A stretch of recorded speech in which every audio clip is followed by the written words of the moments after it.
Hello guys, welcome back on my YouTube channel एंटीनेट classes and this is Nikita Rajput. स्वागत है आपका एक बार फिर से मेरे एंटीनेट क्लासेस यूट्यूब चैनल पर।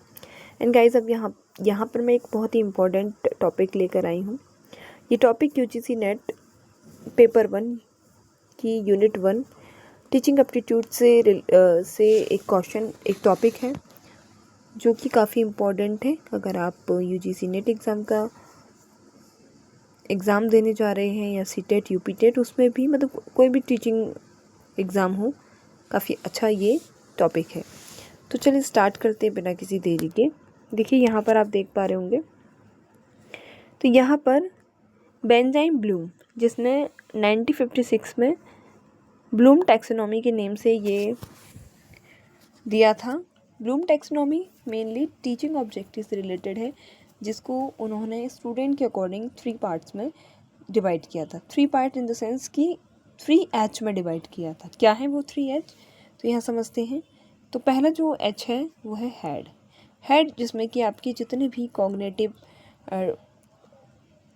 कॉग्निटिव यानी कि आपकी संवेदनात्मक ज्ञानात्मक थिंग्स होती हैं।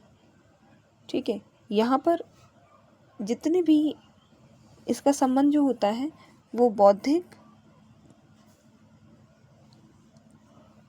क्षमता, मानसिक विकास और ज्ञान के उपयोग में होता है। तो जितनी भी कॉग्निटिव थिंग्स होंगी वो आपकी हेड से रिलेट करेंगी। तो यहाँ पर उसको बॉडी के जो 3 पार्ट्स होते हैं, main 3 parts head, heart and आपका हैंड, यहाँ पर डिनोट किया गया है। सेकंड एच है हमारा हेड से रिलेट करता है अफेक्टिव डोमेन। जैसे कोई भी फीलिंग हो गई, ठीक है, किसी के लिए कोई एटीट्यूड यानी दृष्टिकोण हो गया, उससे रिलेटेड संवेदनाएं या मूल्य या आपका इंटरेस्ट, इन सब का डेवलपमेंट कहाँ होता है, आपके हार्ट में, यानी भावात्मक ज्ञान क्षेत्र में। तो जो भी इससे संबंधित होगा वो किस में आएगा, अफेक्टिव डोमेन में। उसके बाद है हैंड, यानी मनोसंचालित क्रियात्मक क्षेत्र, यानी कि हैंड से होने वाले जितनी भी एक्टिविटीज़ होती हैं, हैंड यानी कि आपकी शारीरिक कौशल, फिजिकल स्किल्स या फिर आपकी मसल्स को यूज़ करके जितनी भी एक्टिविटीज़ की जाती हैं वो सारी किस में आएंगी, आपकी साइकोमोटर डोमेन्स में आएंगी। ठीक है, तो यहाँ पर ये 3H हैं जिसको बहुत ही ध्यान रखना है कि क्या क्या है। तो फर्स्ट है कॉग्निटिव, सेकंड है अफेक्टिव एंड थर्ड है साइकोमोटर। तो ये 3 पार्ट में डिवाइड है। इसी का ही मेन जो ज्ञानात्मक क्षेत्र है, इसको भी इन्होंने इसके 6 मेन लेवल दी हैं। अगर हम इसे ध्यान से देखें तो इसमें फर्स्ट जो लेवल है वो है आपकी नॉलेज।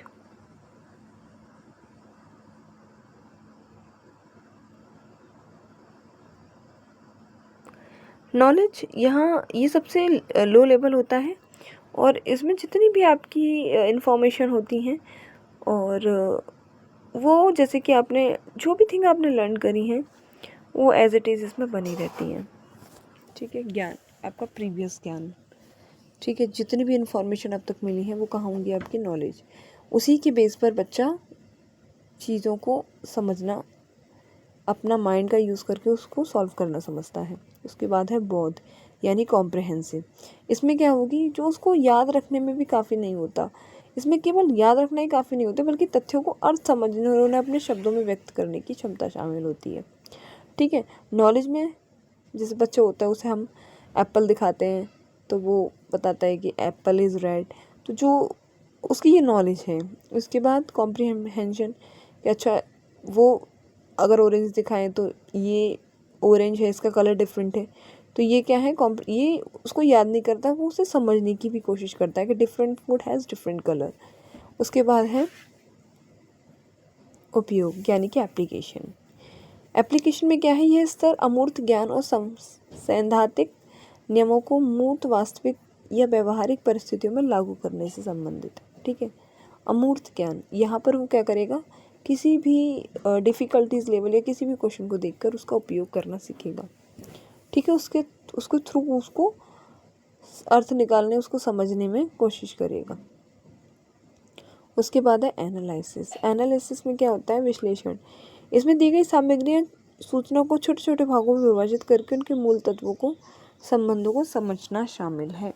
ठीक है, ये ये मोस्टली जैसे कि हर एक सब्जेक्ट का डिफरेंट डिफरेंट पर्सपेक्टिव होता है। जैसे कि आप क्वेश्चंस टाइप देख सकते हो, तो उसमें क्या है कि वो इस तरह के क्वेश्चनों को सॉल्व करेगा जिसको वो एनालिसिस कर सकता है, विश्लेषण कर सकता है। ठीक है, कि उसमें कॉज इफ़ेक्ट होंगे। ठीक है, ये ऐसा है तो ऐसा क्यों, और ऐसा है तो ऐसा क्यों। तो ये सब उसको एनालिसिस में, विश्लेषण करने में हेल्प करेगा। उसके बाद है मूल्यांकन यानी इवैल्यूएशन।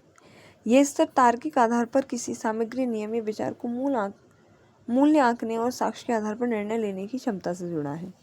ठीक है, तो इसमें भी बच्चा क्या करेगा, इवैल्यूएट कर पाएगा किसी भी सिचुएशन में, किसी भी क्वेश्चन को देखकर वो उसका आंसर इवैल्यूएशन के थ्रू कर पाएगा।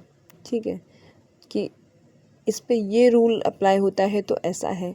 ठीक है, वो अपना जो भी उसकी थिंकिंग है उस पर वर्क करेगा। उसके बाद है सर्जन यानी क्रिएट सिंथेसिस। यह सर्वोच्च स्तर है। ठीक है, लो लेवल आपका क्या था, नॉलेज। अब वो क्या करेगा, सिंथेसिस यानी खुद का क्रिएट करेगा, जिसमें विभिन्न तत्व विचारों को मिलाकर एक नवीन और मौलिक रूप रचना तैयार करना शामिल है। ठीक है, तो वो इससे क्या करेगा, खुद के थॉट क्रिएट करेगा और उसको इन सभी स्टेज से गुजरने के बाद वो एक नवीन मौलिक रूप का तैयार करेगा। होप आपको ये समझ आया हो टॉपिक, और इसी तरह के और टॉपिक के लिए बन रही है हमारे साथ। Thank you so much.